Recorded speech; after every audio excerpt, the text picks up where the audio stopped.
Primeira Carta aos Coríntios, capítulo 1. Eu, Paulo, chamado pela vontade de Deus para ser apóstolo de Cristo Jesus, e o irmão Sóstenes, escrevemos a vocês que são da Igreja de Deus em Corinto.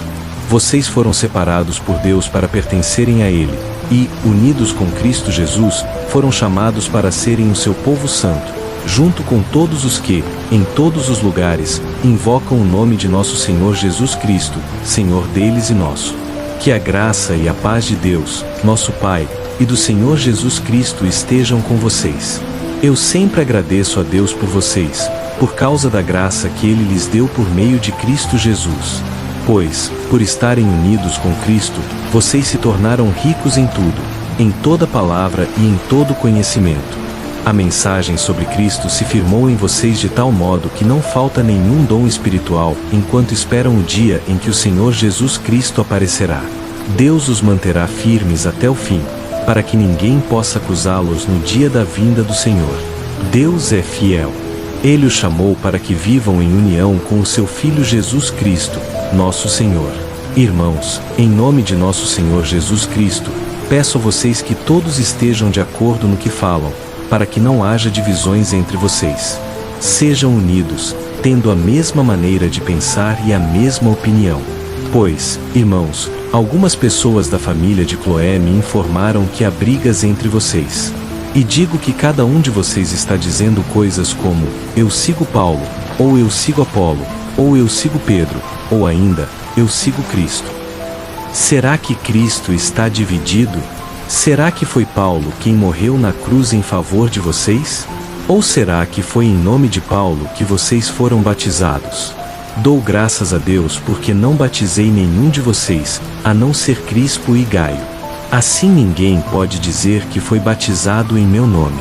É verdade que batizei também a família de Estéfanas. Fora isso, não me lembro de ter batizado mais ninguém.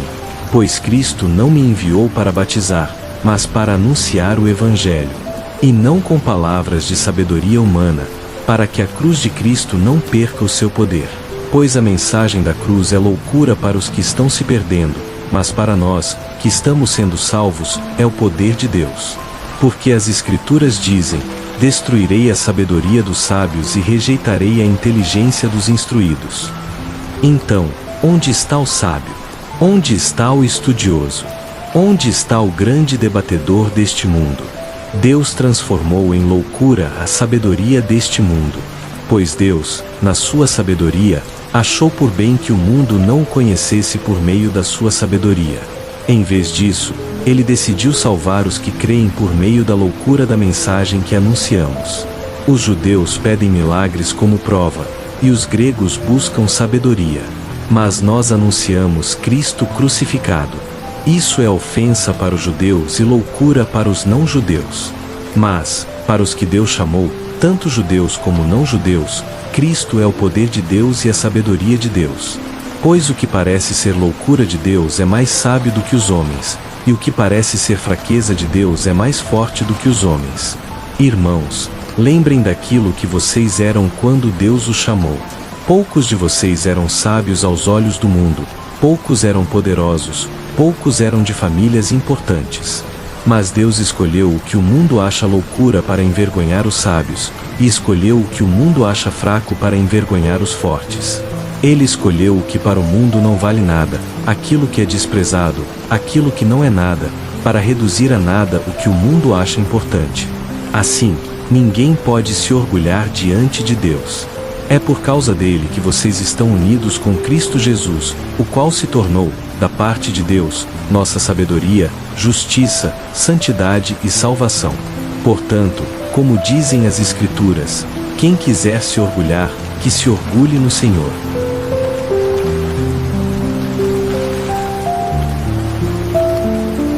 Primeira aos Coríntios, capítulo 2.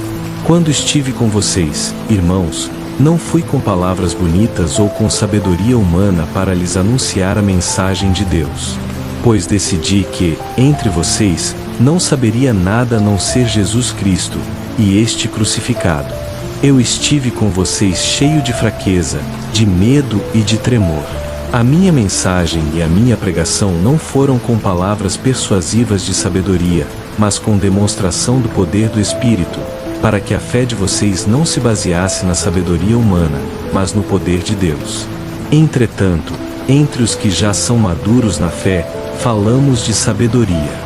Não a sabedoria deste mundo ou dos poderosos que estão sendo reduzidos a nada. Pelo contrário, falamos da sabedoria de Deus, secreta e escondida, que Ele preparou para nossa glória antes do começo do mundo. Nenhum dos poderosos deste mundo a conheceu, pois, se tivessem conhecido, não teriam crucificado o Senhor da glória. Como dizem as Escrituras, o que ninguém jamais viu, nem ouviu, nem jamais pensou que poderia acontecer, isso foi o que Deus preparou para aqueles que o amam. Mas Deus nos revelou essas coisas por meio do Espírito. Porque o Espírito sonda todas as coisas, até mesmo as coisas mais profundas de Deus. Pois, quem conhece os pensamentos de um homem a não ser o Espírito que está nele? Assim também ninguém conhece os pensamentos de Deus, a não ser o Espírito de Deus. E nós não recebemos o Espírito do mundo, mas o Espírito que vem de Deus, para que entendamos o que Deus nos deu de graça. Quando falamos disso, não usamos palavras ensinadas pela sabedoria humana, mas palavras ensinadas pelo Espírito, explicando realidades espirituais para os que são espirituais. Mas a pessoa natural não aceita as coisas do Espírito de Deus, pois para ela são loucura, e não é capaz de entendê-las, porque elas se discernem espiritualmente. Porém, a pessoa espiritual julga todas as coisas, mas ela mesma não é julgada por ninguém. Pois, como dizem as Escrituras, quem conheceu a mente do Senhor para que possa instruí-lo? Mas nós temos a mente de Cristo.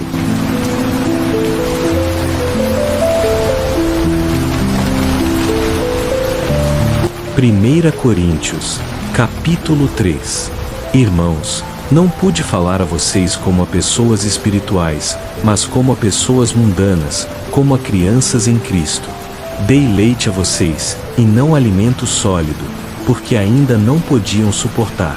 E mesmo agora ainda não podem, porque vocês ainda são mundanos. Pois, havendo inveja e divisão entre vocês, não estão sendo mundanos e agindo como pessoas deste mundo? Quando alguém diz, eu sigo Paulo, e outro, eu sigo Apolo, não estão sendo como os homens do mundo? Afinal, quem é Apolo? Quem é Paulo? Somos servos por meio de quem vocês vieram a crer, conforme o Senhor atribuiu a cada um a sua tarefa. Eu plantei, Apolo regou, mas Deus é quem fez crescer. De modo que nem o que planta é alguma coisa, nem o que rega, mas sim Deus, que dá o crescimento. O que planta e o que rega são um só, e cada um receberá a sua recompensa segundo o seu próprio trabalho. Pois nós somos cooperadores de Deus, vocês são a lavoura de Deus e o edifício de Deus. Segundo a graça que Deus me deu, eu, como sábio construtor, lancei o alicerce, e outro constrói sobre ele. Mas cada um veja como constrói. Pois ninguém pode colocar outro alicerce além do que já está posto, que é Jesus Cristo. Se alguém constrói sobre esse alicerce usando ouro, prata, pedras preciosas, madeira, feno ou palha, sua obra será mostrada, porque o dia trará a luz. Pois será revelada pelo fogo, e o fogo provará a qualidade da obra de cada um. Se aquilo que alguém construiu permanecer, esse receberá recompensa. Se a obra se queimar, ele sofrerá prejuízo, será salvo, mas como quem escapa através do fogo. Vocês não sabem que são o templo de Deus e que o Espírito de Deus habita em vocês? Se alguém destruir o templo de Deus, Deus o destruirá, pois o templo de Deus, que são vocês, é sagrado. Ninguém se engane a si mesmo. Se algum de vocês pensa que é sábio segundo os padrões deste mundo, torne-se louco para se tornar sábio. Pois a sabedoria deste mundo é loucura diante de Deus. Está escrito, ele apanha os sábios na própria astúcia deles. E também, O Senhor conhece os pensamentos dos sábios e sabe que são inúteis.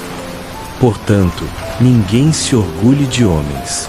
Pois tudo é de vocês: Paulo, Apolo, Pedro, o mundo, a vida, a morte, o presente e o futuro. Tudo é de vocês. E vocês são de Cristo, e Cristo é de Deus.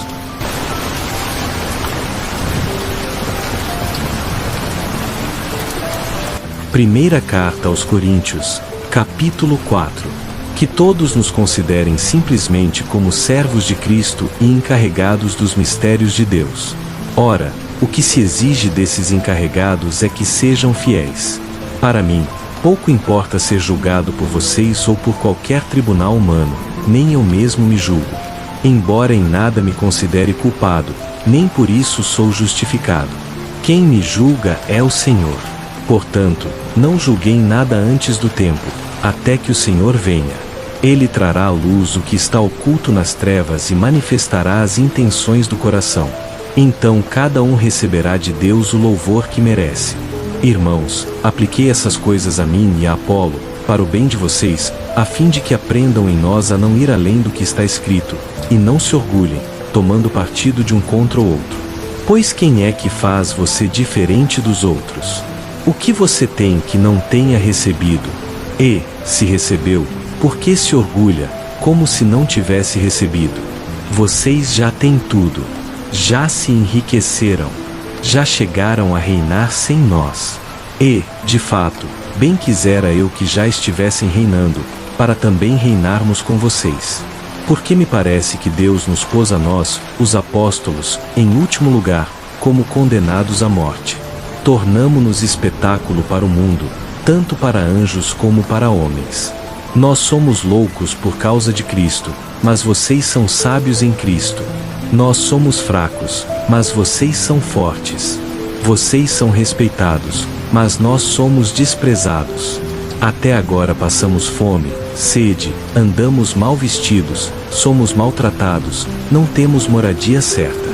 Trabalhamos arduamente com nossas próprias mãos. Quando somos insultados, abençoamos. Quando perseguidos, suportamos. Quando caluniados, respondemos com bondade. Até agora fomos tratados como a escória do mundo, como o lixo de todos. Não escrevo isso para envergonhá-los, mas para adverti-los como meus filhos amados. Ainda que tivessem 10.000 mestres em Cristo, não teriam muitos pais, pois eu os gerei em Cristo Jesus pelo Evangelho. Portanto, suplico a vocês, sejam meus imitadores. Por isso enviei a vocês Timóteo, meu filho amado e fiel no Senhor.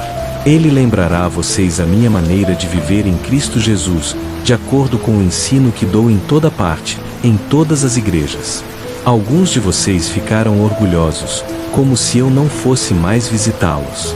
Mas, se o Senhor quiser, logo irei até vocês. Então conhecerei não as palavras desses orgulhosos, mas o poder deles.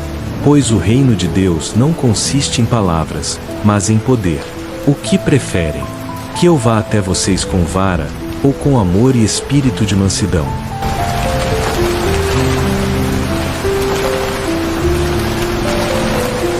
Primeira Coríntios, capítulo 5.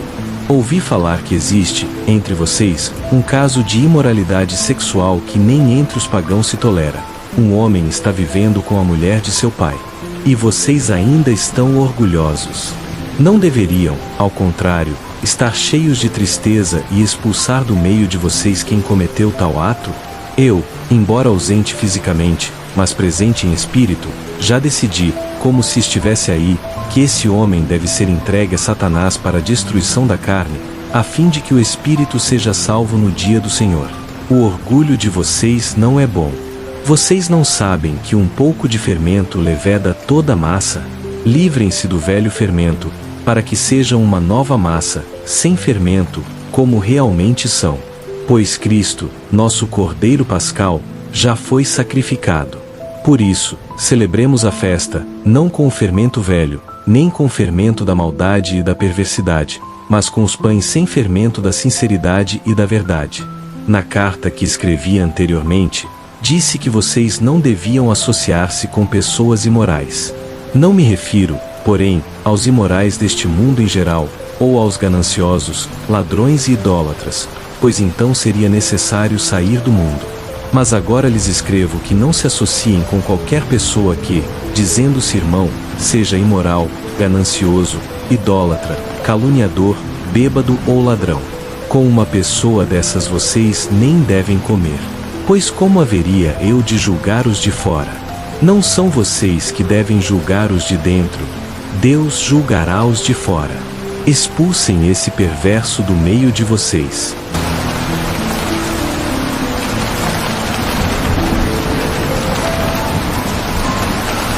Primeira carta aos Coríntios, capítulo 6.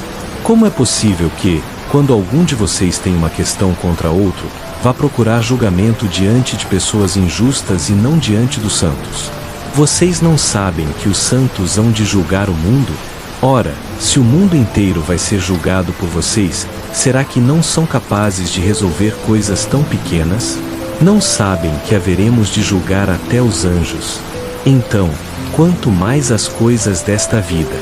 Portanto, se vocês têm questões a resolver, procuram juízes que não têm nenhuma importância na igreja. Digo isso para envergonhá-los. Será que entre vocês não existe ninguém sábio o bastante para julgar uma causa entre irmãos? Mas, ao contrário, um irmão vai a juízo contra outro, e isso diante de descrentes. O simples fato de haver processos entre vocês já é uma derrota. Por que não sofrer a injustiça? Por que não aceitar o prejuízo? Mas vocês mesmos cometem injustiça e prejudicam, e fazem isso com os próprios irmãos. Vocês não sabem que os injustos não herdarão o reino de Deus? Não se enganem, nem imorais, nem idólatras, nem adúlteros, nem praticantes de atos homossexuais, nem ladrões, nem avarentos, nem bêbados, nem caluniadores, nem exploradores herdarão o reino de Deus. Alguns de vocês eram assim, mas foram lavados, foram santificados, foram justificados em nome do Senhor Jesus Cristo e no Espírito de nosso Deus. Vocês dizem, tudo me é permitido. Mas nem tudo convém. Tudo me é permitido. Mas eu não deixarei que nada me domine. Os alimentos são para o estômago e o estômago para os alimentos, mas Deus destruirá ambos. O corpo, porém, não é para a imoralidade, mas para o Senhor, e o Senhor para o corpo. Deus ressuscitou o Senhor, e também nos ressuscitará pelo seu poder. Vocês não sabem que os corpos de vocês são membros de Cristo? Tomarei, então, os membros de Cristo e os unirei a uma prostituta? De modo nenhum. Vocês não sabem que aquele que se une a uma prostituta torna-se um só corpo com ela? Pois está escrito, os dois se tornarão uma só carne. Mas aquele que se une ao Senhor é um só espírito com ele. Fujam da imoralidade sexual. Qualquer outro pecado que alguém comete é fora do corpo, mas quem peca sexualmente peca contra o próprio corpo. Vocês não sabem que o corpo de vocês é templo do Espírito Santo, que habita em vocês, o qual receberam de Deus. Vocês não são de vocês mesmos, foram comprados por alto preço. Portanto, glorifiquem a Deus no corpo de vocês.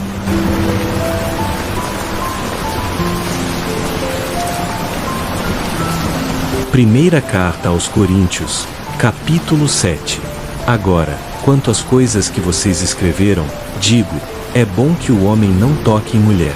Mas, por causa da imoralidade, cada homem deve ter sua própria esposa, e cada mulher o seu próprio marido. O marido deve cumprir o seu dever conjugal para com a esposa, e da mesma forma a esposa para com o marido. A mulher não tem autoridade sobre o seu próprio corpo, mas sim o marido. E, da mesma forma, o marido não tem autoridade sobre o seu próprio corpo, mas sim a esposa. Não se recusem um ao outro, a não ser por mútuo consentimento e por algum tempo, para se dedicarem à oração. Depois unam-se novamente, para que Satanás não os tente por não conseguirem dominar-se. Digo isso como concessão, não como mandamento. Gostaria que todos os homens fossem como eu. Mas cada um tem de Deus o seu próprio dom, um de uma forma, outro de outra. Aos solteiros e às viúvas, digo, é bom que permaneçam como eu. Mas, se não conseguem controlar-se, casem-se, pois é melhor casar do que ficar ardendo em desejo. Aos casados, ordeno, não eu, mas o Senhor, que a esposa não se separe do marido. Mas, se o fizer, que permaneça sem casar ou então se reconcilie com o marido, e que o marido não se divorcie da esposa. Aos outros digo eu, não o Senhor. Se algum irmão tem esposa descrente e ela consente em viver com ele, não se divorcie dela. E se alguma mulher tem marido descrente e ele consente em viver com ela, não se divorcie dele. Pois o marido descrente é santificado por meio da esposa, e a esposa descrente é santificada por meio do marido crente. Se não fosse assim, os filhos de vocês seriam impuros, mas agora são santos. Mas, se o descrente quiser separar-se, que se separe. Em tais casos o irmão ou a irmã não está sujeito à servidão. Deus nos chamou para vivermos em paz. Pois como você sabe, mulher, se salvará o seu marido? Ou como você sabe, marido, se salvará a sua esposa? No mais, cada um viva conforme o Senhor o chamou, cada um conforme era quando Deus o chamou. É isso que ordeno em todas as igrejas. Foi alguém chamado sendo já circuncidado? Não desfaça a circuncisão. Foi alguém chamado sendo incircunciso? Não se circuncide. A circuncisão não significa nada, e a incircuncisão nada é. O que importa é obedecer aos mandamentos de Deus. Cada um permaneça na condição em que estava quando foi chamado. Você era escravo quando foi chamado? Não se preocupe, mas, se puder tornar-se livre, aproveite a oportunidade. Pois aquele que era escravo quando foi chamado pelo Senhor é liberto do Senhor. Semelhantemente, o que era livre quando foi chamado é escravo de Cristo. Vocês foram comprados por alto preço, não se tornem escravos de homens. Irmãos, cada um permaneça diante de Deus na condição em que estava quando foi chamado. Quanto às pessoas solteiras, não tenho o mandamento do Senhor, mas dou uma opinião como alguém que recebeu a misericórdia do Senhor para ser fiel. Por causa das dificuldades presentes, penso que é bom permanecer como está. Você está casado? Não procure separar-se. Está solteiro? Não procure esposa. Mas, se casar, não peca, e se a moça casar, também não peca. Contudo, os que se casam terão problemas na vida, e eu gostaria de poupá-los disso. O que quero dizer é que o tempo é curto. De agora em diante, os que têm esposa vivam como se não a tivessem, os que choram, como se não chorassem, os que se alegram, como se não se alegrassem, os que compram, como se nada possuíssem, e os que usam as coisas do mundo, como se não as usassem, pois a forma atual deste mundo está passando. Eu gostaria que vocês estivessem livres de preocupações. O solteiro se preocupa com as coisas do Senhor, em como agradar ao Senhor. Mas o casado se preocupa com as coisas do mundo, em como agradar a esposa, e assim seus interesses estão divididos. A mulher solteira ou virgem preocupa-se com as coisas do Senhor, para ser santa tanto no corpo como no espírito. Mas a casada preocupa-se com as coisas do mundo, em como agradar ao marido. Digo isso para o bem de vocês, não para lhes impor restrições, mas para que possam viver de maneira decente, dedicando-se ao Senhor sem distrações. Se alguém acha que está agindo de modo impróprio para com a moça a quem está prometido, e se os desejos são fortes, e é necessário casar, que se case, não peca. Mas aquele que tem firme propósito no coração, e não está obrigado, mas tem domínio sobre sua própria vontade, e resolveu manter-se solteiro, fará bem. Assim, quem se casa faz bem, mas quem não se casa faz melhor. A mulher está ligada ao marido enquanto ele viver. Mas, se o marido morrer, ela fica livre para casar com quem quiser, contanto que seja no Senhor. Mas, em minha opinião, será mais feliz se permanecer assim, e penso que também eu tenho o Espírito de Deus.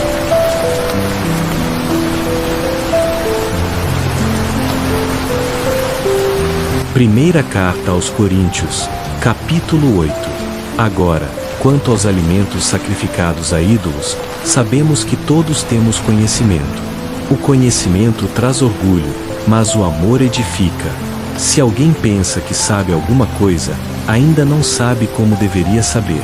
Mas, Se alguém ama a Deus, esse é conhecido por ele.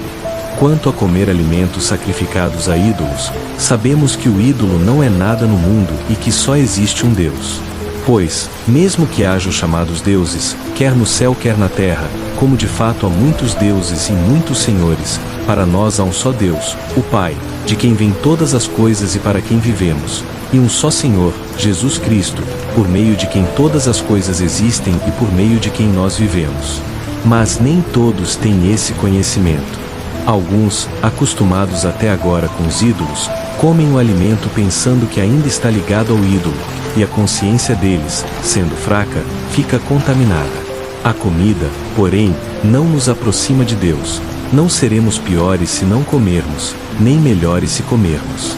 Contudo, tenham cuidado para que o direito de vocês não se torne tropeço para os fracos. Pois, se alguém vir você, que tem conhecimento, comendo em um templo de ídolos, será que a consciência dele, por ser fraca, não será induzida a comer alimentos sacrificados a ídolos?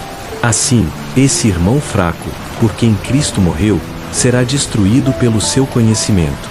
Quando vocês pecam contra os irmãos dessa maneira e ferem a consciência fraca deles, pecam contra Cristo. Portanto, se aquilo que eu como faz meu irmão tropeçar, nunca mais comerei carne, para que não faça meu irmão cair.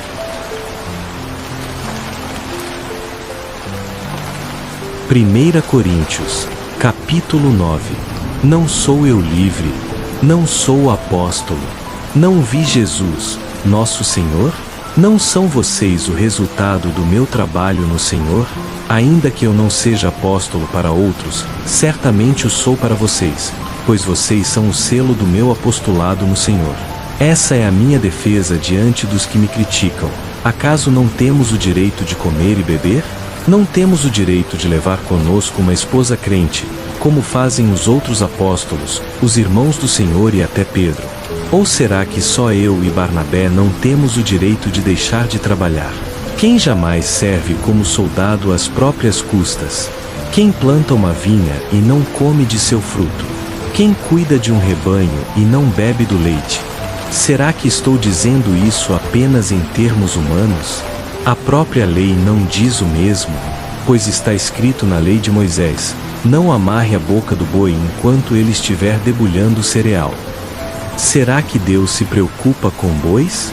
Não é, na verdade, por causa de nós que ele o diz? Certamente que sim.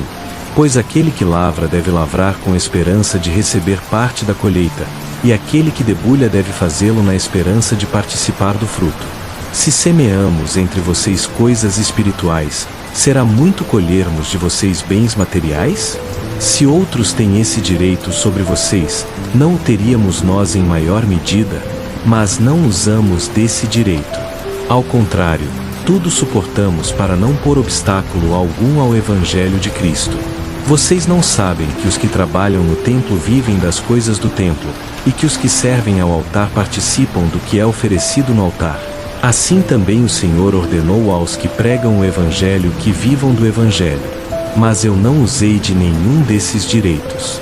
E não escrevo isso para que agora seja feito assim comigo. Prefiro morrer a que alguém tire de mim este motivo de orgulho.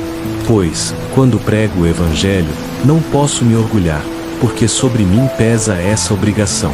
Ai de mim se não pregar o Evangelho. Se faço isso de livre vontade, tenho recompensa. Se não de livre vontade, é apenas uma responsabilidade que me foi confiada. Qual é, então, a minha recompensa? É que, pregando o Evangelho, eu o apresente de graça, sem usar plenamente dos meus direitos no Evangelho. Embora seja livre de todos, fiz-me escravo de todos, para ganhar o maior número possível. Para os judeus, tornei-me como judeu, a fim de ganhar os judeus. Para os que estão debaixo da lei, como se estivesse debaixo da lei, embora não esteja, a fim de ganhar os que estão debaixo da lei. Para os que estão sem lei, como se eu estivesse sem lei, não estando sem a lei de Deus, mas debaixo da lei de Cristo, a fim de ganhar os que estão sem lei. Para os fracos, tornei-me fraco, para ganhar os fracos. Tornei-me tudo para todos, para de alguma forma salvar alguns. Faço tudo isso por causa do Evangelho, para dele me tornar participante. Vocês não sabem que, numa corrida, todos os corredores correm, mas apenas um ganha o prêmio. Corram de tal maneira que o alcancem. Todos os que competem nos jogos se submetem a um treinamento rigoroso, para obter uma coroa que logo perece, mas nós o fazemos para ganhar uma coroa que dura para sempre. Assim, corro não como quem corre sem alvo, e luto não como quem luta batendo no ar, mas esmurro meu corpo e o reduzo à escravidão, para que, tendo pregado aos outros, eu mesmo não venha a ser reprovado.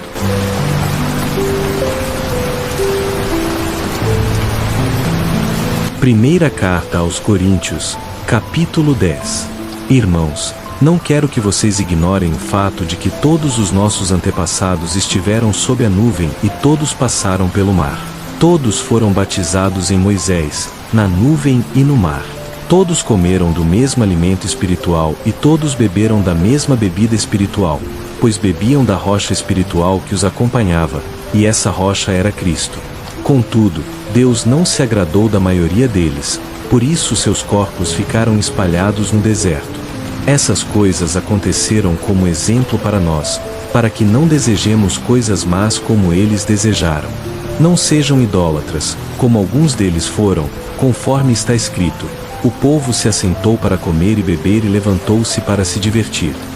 Não pratiquemos imoralidade sexual, como alguns deles praticaram, e num só dia caíram 23.000. Não ponhamos o Senhor à prova, como alguns deles fizeram, e foram mortos pelas serpentes. E não reclamem, como alguns deles reclamaram, e foram mortos pelo anjo destruidor. Essas coisas aconteceram a eles como exemplo e foram escritas como advertência para nós, para quem o fim dos tempos já chegou. Assim, aquele que pensa estar de pé cuide para que não caia. Não sobreveio a vocês tentação que não fosse humana. Deus é fiel, e não permitirá que vocês sejam tentados além do que podem suportar. Mas, quando forem tentados, Ele mesmo lhes providenciará o escape, para que possam suportar. Portanto, meus amados, fujam da idolatria. Falo a vocês como a pessoas sensatas, julguem vocês mesmos o que digo. Não é o cálice da bênção que abençoamos a participação no sangue de Cristo, e não é o pão que partimos a participação no corpo de Cristo, porque há um único pão, nós, que somos muitos, somos um só corpo, pois todos participamos de um único pão. Considerem o povo de Israel. Os que comem dos sacrifícios não participam do altar. O que quero dizer? Que o sacrifício oferecido a um ídolo é alguma coisa, ou que o ídolo é alguma coisa. Não, mas o que eles sacrificam é a demônios que sacrificam, e não a Deus. E não quero que vocês tenham comunhão com os demônios. Vocês não podem beber do cálice do Senhor e do cálice dos demônios. Não podem participar da mesa do Senhor e da mesa dos demônios. Ou será que provocaremos o ciúme do Senhor? Somos mais fortes do que Ele? Vocês dizem, tudo é permitido. Mas nem tudo convém. Tudo é permitido. Mas nem tudo edifica. Ninguém busque o seu próprio interesse, mas sim o do próximo. Comam de tudo o que se vende no mercado sem questionar por causa da consciência, pois ao Senhor pertence a terra e tudo o que nela existe.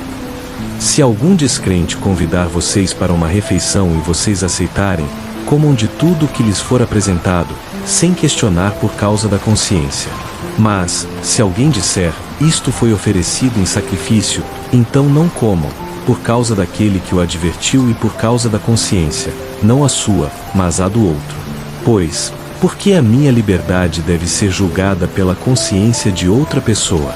Se participo da refeição com gratidão, por que sou condenado por algo pelo qual dou graças a Deus? Assim, quer vocês comam, quer bebam, ou façam qualquer outra coisa, façam tudo para a glória de Deus. Não se tornem motivo de tropeço, nem para judeus, nem para gregos, nem para a igreja de Deus. Façam como eu, que procuro agradar a todos em tudo, não buscando o meu próprio benefício, mas o de muitos, para que sejam salvos.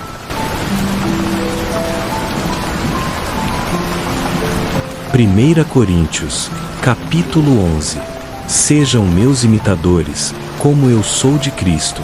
Eu os elogio porque em tudo vocês se lembram de mim e retêm as tradições como as transmiti.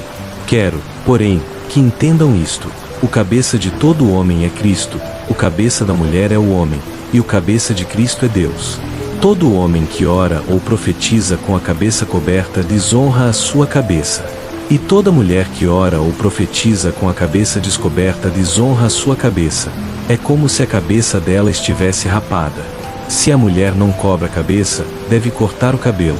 Mas, se é vergonhoso para a mulher ter o cabelo cortado ou raspado, então que cubra a cabeça.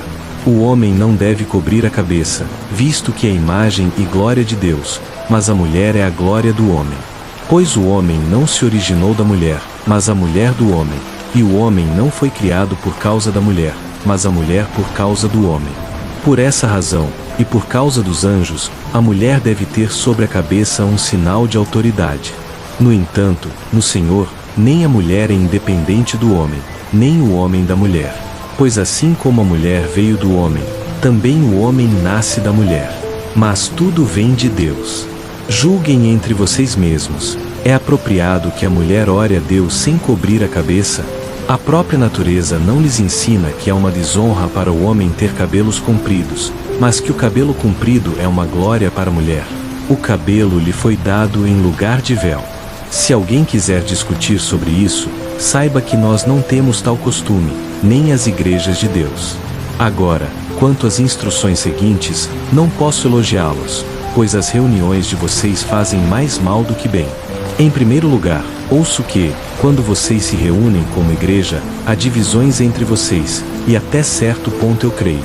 De fato, é necessário que haja divergências entre vocês, para que sejam conhecidos os aprovados. Quando se reúnem, não é para comer a ceia do Senhor. Cada um come a sua própria ceia sem esperar pelos outros. Assim, enquanto um passa fome, outro se embriaga. Será que vocês não têm casas onde comer e beber? Ou desprezam a igreja de Deus e humilham os que nada têm? Que direi? Devo elogiá-los por isso? Certamente não. Pois eu recebi do Senhor o que também lhes transmiti, que o Senhor Jesus, na noite em que foi traído, tomou o pão e, tendo dado graças, partiu-o e disse: Isto é o meu corpo, que é dado por vocês. Façam isto em memória de mim. Da mesma forma, depois da ceia, tomou o cálice e disse: Este cálice é a nova aliança no meu sangue. Façam isto sempre que o beberem em memória de mim. Porque sempre que comerem deste pão e beberem deste cálice, vocês anunciam a morte do Senhor até que ele venha. Portanto, todo aquele que comer do pão ou beber do cálice do Senhor indignamente será culpado de pecar contra o corpo e o sangue do Senhor. Examine-se, pois, cada um a si mesmo, e então coma do pão e beba do cálice. Pois quem come e bebe sem discernir o corpo do Senhor come e bebe para sua própria condenação. Por isso há entre vocês muitos fracos e doentes, e vários já dormiram. Mas, se nós nos examinássemos a nós mesmos, não seríamos julgados. Quando, porém, somos julgados pelo Senhor, estamos sendo disciplinados para não sermos condenados com o mundo. Assim, meus irmãos, quando se reunirem para comer, esperem uns pelos outros. Se alguém estiver com fome, coma em casa, para que as reuniões de vocês não resultem em condenação. Quanto ao mais, quando eu for, darei instruções.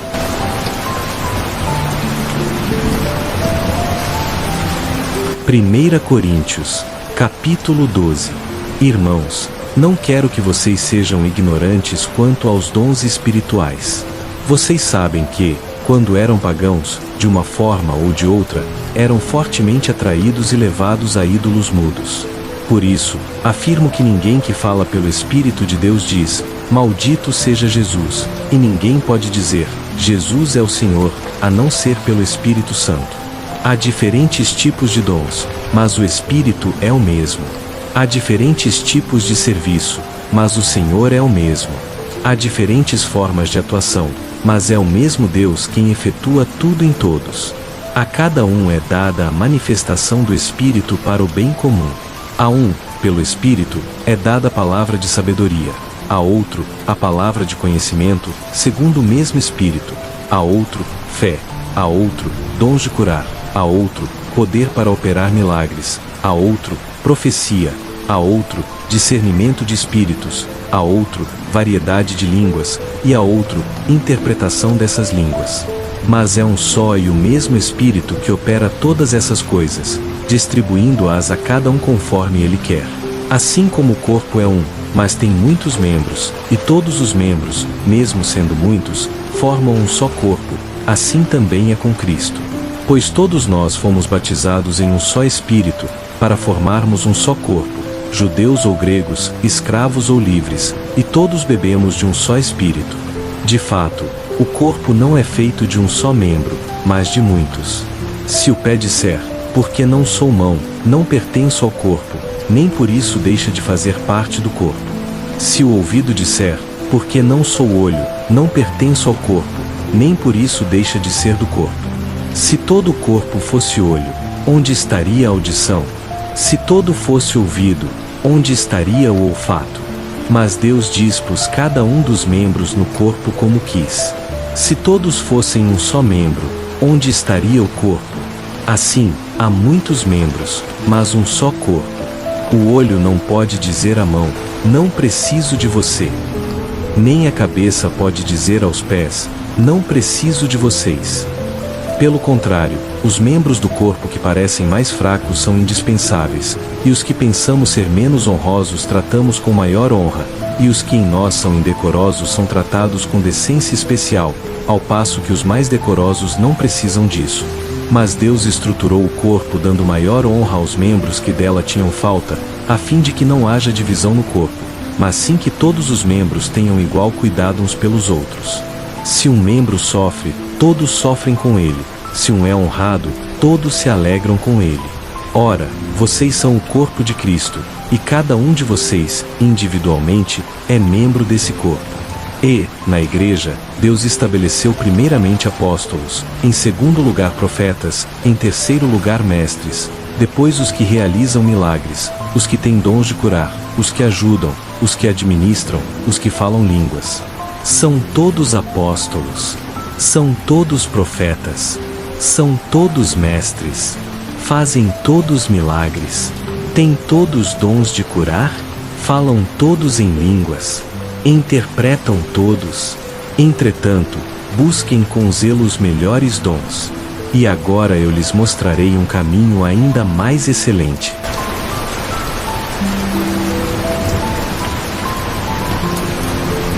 Primeira Coríntios, capítulo 13. Ainda que eu fale as línguas dos homens e dos anjos, se não tiver amor, serei como o sino que ressoa ou como o prato que retine. Ainda que eu tenha o dom de profecia, saiba todos os mistérios e todo o conhecimento, e tenha uma fé capaz de mover montanhas, se não tiver amor, nada serei. Ainda que eu dê tudo o que possuo aos pobres e entregue o meu corpo para ser queimado, se não tiver amor, nada disso me valerá. O amor é paciente, o amor é bondoso. Não inveja, não se vangloria, não se orgulha.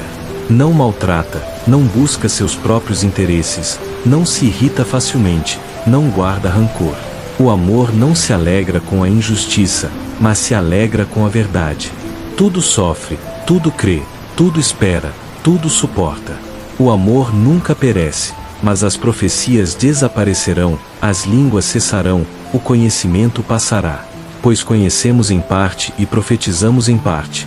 Quando, porém, vier o que é perfeito, o que é imperfeito desaparecerá. Quando eu era menino, falava como menino, pensava como menino, raciocinava como menino. Quando me tornei homem, deixei para trás as coisas de menino. Agora vemos apenas um reflexo obscuro, como em espelho, mas então veremos face a face. Agora conheço em parte, então conhecerei plenamente, da mesma forma como sou plenamente conhecido. Assim, permanecem agora estes três: a fé, a esperança e o amor. Mas o maior deles é o amor.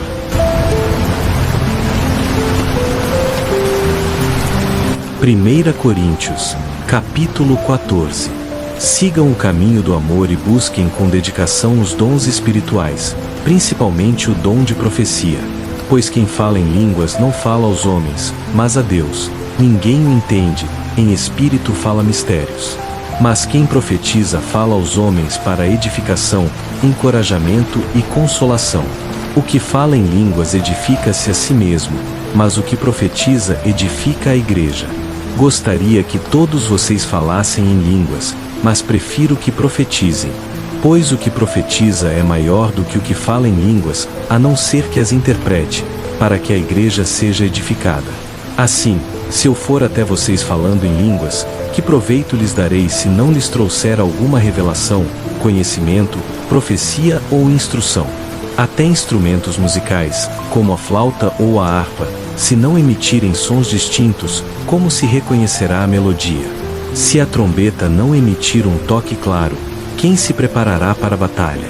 Assim também acontece com vocês. Se com a língua não falarem palavras compreensíveis, como alguém entenderá o que estão dizendo? Estarão apenas falando ao vento.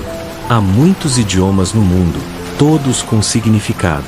Mas se não entendo o significado do que alguém diz, sou estrangeiro para quem fala, e quem fala é estrangeiro para mim. Assim também vocês, já que estão desejosos de dons espirituais, procurem crescer naqueles que edificam a igreja. Por isso, quem fala em línguas ore para que possa interpretar. Pois se oro em língua, meu espírito ora, mas meu entendimento fica infrutífero. O que farei, então? Orarei com o espírito, mas também com o entendimento. Cantarei com o espírito, mas também com o entendimento. Se você estiver louvando a Deus apenas em espírito, como poderá aquele que está entre os não instruídos dizer amém à sua ação de graças, visto que não entende o que você está dizendo? A ação de graças pode ser boa, mas o outro não é edificado. Dou graças a Deus porque falo em línguas mais do que todos vocês. Todavia, na igreja prefiro falar 5 palavras compreensíveis para instruir, do que falar 10.000 palavras em outra língua desconhecida. Irmãos, não sejam crianças no entendimento. Sejam crianças quanto à maldade, mas adultos no entendimento. Pois está escrito na lei: por meio de homens de outras línguas e por meio de lábios de estrangeiros falarei a este povo, mesmo assim não me ouvirão, diz o Senhor. Portanto, as línguas são um sinal, não para os que creem, mas para os descrentes. A profecia, porém, é para os que creem, não para os descrentes. Assim, se toda a igreja se reunir e todos falarem em línguas, e entrarem pessoas que não entendem ou descrentes, não dirão que vocês estão loucos. Mas se todos profetizarem, e entrar algum descrente ou não instruído, por todos será convencido e julgado, e os segredos do seu coração serão revelados. Assim, ele se prostrará e adorará a Deus, exclamando: de fato, Deus está entre vocês. Portanto, irmãos, que se deve fazer? Quando se reúnem, cada um de vocês traz um salmo, uma palavra de instrução, uma revelação, uma língua ou uma interpretação. Tudo seja feito para a edificação. Se alguém falar em línguas, que sejam 2 ou, no máximo, 3, e cada um por sua vez, e haja alguém que interprete. Se não houver intérprete, fique calado na igreja e fale consigo mesmo e com Deus. Quanto aos profetas, falem 2 ou 3, e os outros julguem. Se, porém, vier revelação a alguém que está assentado, cale-se o primeiro. Pois todos podem profetizar, um de cada vez, para que todos aprendam e sejam encorajados. O espírito dos profetas está sujeito ao controle dos profetas. Pois Deus não é Deus de desordem, mas de paz. Assim como em todas as congregações dos santos, as mulheres devem permanecer em silêncio nas igrejas. Não lhes é permitido falar, mas devem estar em submissão, como a lei diz. Se quiserem aprender alguma coisa, perguntem a seus maridos em casa, porque é vergonhoso para uma mulher falar na igreja. Porventura a palavra de Deus originou-se entre vocês? Ou veio somente a vocês? Se alguém pensa ser profeta ou espiritual, reconheça que as coisas que escrevo são mandamento do Senhor. Mas, se alguém ignorar isso, será ignorado. Portanto, meus irmãos, desejem profetizar e não proíbam o falar em línguas. Mas tudo seja feito com decência e ordem.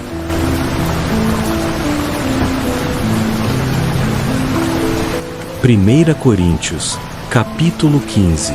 Irmãos, venho lembrar-lhes o evangelho que lhes preguei, que vocês receberam e no qual permanecem firmes. Por meio dele vocês são salvos, se retiverem a palavra tal como a preguei. Caso contrário, terão crido em vão.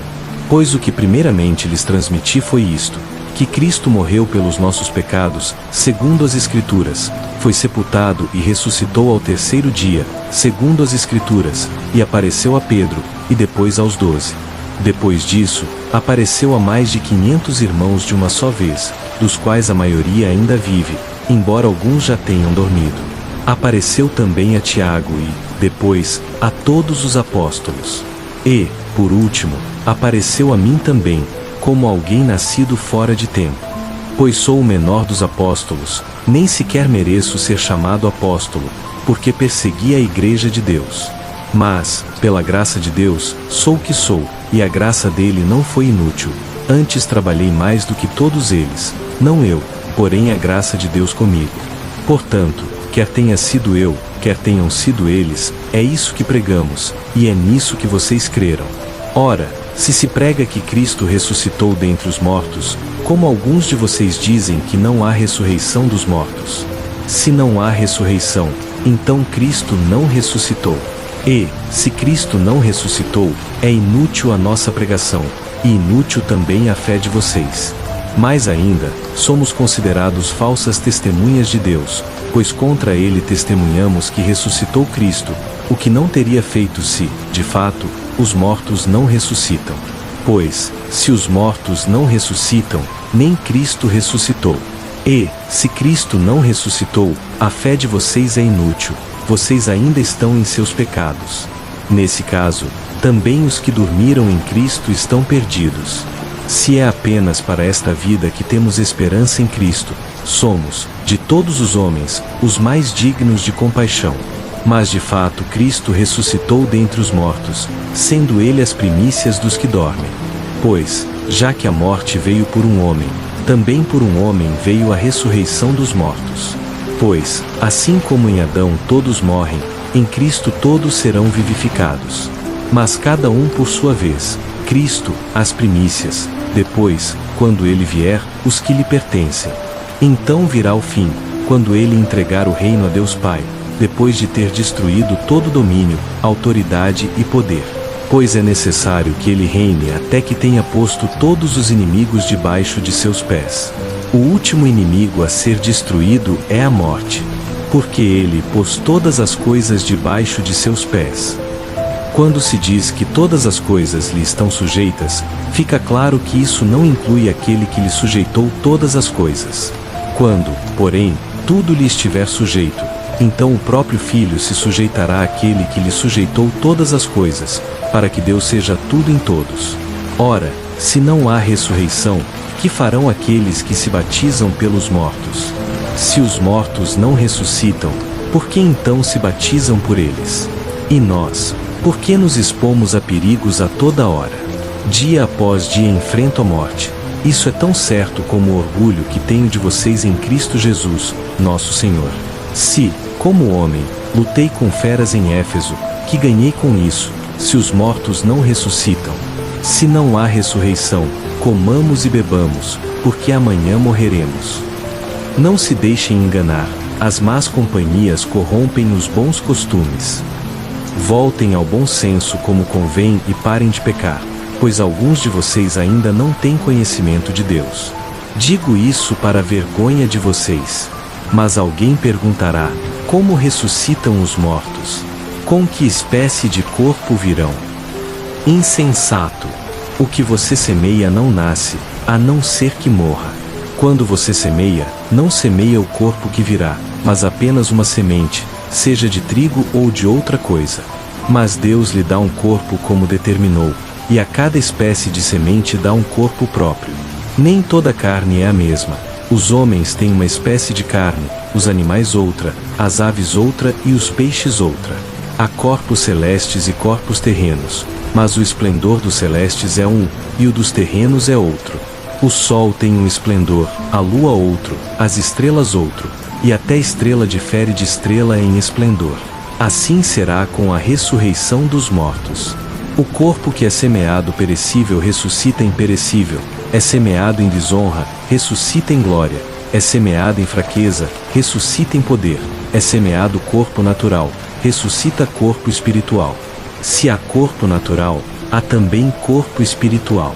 Assim está escrito: o primeiro homem, Adão, tornou-se ser vivente. O último Adão, espírito vivificante. O espiritual não vem primeiro, mas o natural, depois, o espiritual. O primeiro homem era do pó da terra, o segundo homem, do céu. Assim como foi o homem terreno, assim também são os que são da terra, e assim como é o homem celestial, assim também serão os que são do céu. E, assim como trouxemos a imagem do terreno, traremos também a imagem do celestial. Declaro a vocês, irmãos, que carne e sangue não podem herdar o reino de Deus, nem o que é perecível pode herdar o imperecível. Eis o mistério: nem todos dormiremos, mas todos seremos transformados, no momento, no abrir e fechar de olhos, ao som da última trombeta.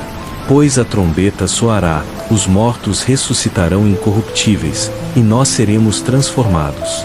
Pois é necessário que o que é corruptível se revista da incorruptibilidade, e o que é mortal se revista da imortalidade. E, quando o que é corruptível se revestir da incorruptibilidade, e o que é mortal se revestir da imortalidade, então se cumprirá a palavra que está escrita: a morte foi destruída pela vitória. Onde está, ó morte, a sua vitória? Onde está, ó morte, o seu aguilhão? O aguilhão da morte é o pecado, e a força do pecado é a lei. Mas graças a Deus, que nos dá a vitória por meio de nosso Senhor Jesus Cristo. Portanto, meus amados irmãos, mantenham-se firmes e que nada os abale. Sejam sempre dedicados à obra do Senhor, pois vocês sabem que, no Senhor, o trabalho de vocês não será inútil.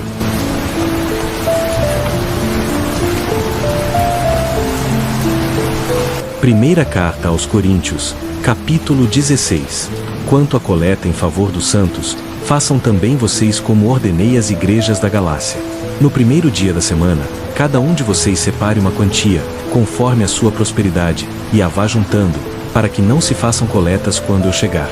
Quando eu for, darei cartas àqueles que vocês aprovarem, e enviarei esses irmãos a Jerusalém com a oferta de vocês.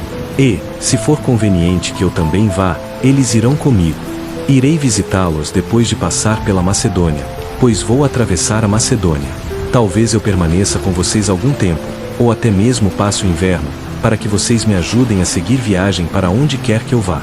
Não quero apenas vê-los de passagem agora, mas espero permanecer algum tempo com vocês, se o Senhor permitir. Ficarei, porém, em Éfeso até o Pentecostes, porque se abriu para mim uma porta ampla e promissora, mas há muitos adversários. Se Timóteo for até vocês, vejam que não tenha nada a temer enquanto estiver com vocês, porque ele trabalha na obra do Senhor, assim como eu. Portanto, ninguém o despreze. Ajudem-o a prosseguir em paz, para que venha até mim, pois espero que ele chegue com os irmãos. Quanto ao irmão Apolo, insisti muito que fosse com os irmãos até vocês, mas ele não quis ir agora, irá quando tiver oportunidade. Vigiem, estejam firmes na fé, sejam corajosos, sejam fortes. Que todas as coisas de vocês sejam feitas com amor. Peço ainda, irmãos, que reconheçam a família de Estéfanas, que foram os primeiros convertidos na Acaia, e se dedicaram ao serviço dos santos. Estejam sujeitos a pessoas como eles, e a todos que cooperam e trabalham na obra. Alegro-me com a presença de Estéfanas, Fortunato e Acaico, porque supriram o que vocês não puderam me oferecer pessoalmente. Eles trouxeram alívio ao meu espírito e também ao de vocês. Portanto, valorizem pessoas como eles. As igrejas da província da Ásia saúdam vocês. Áquila e Priscila os saúdam calorosamente no Senhor, com a igreja que se reúne na casa deles. Todos os irmãos daqui os saúdam. Saúdem uns aos outros com um ósculo santo. Eu, Paulo, escrevo esta saudação de próprio punho. Se alguém não ama o Senhor, seja amaldiçoado. Maranata. A graça do Senhor Jesus esteja com vocês. O meu amor esteja com todos vocês em Cristo Jesus. Amém.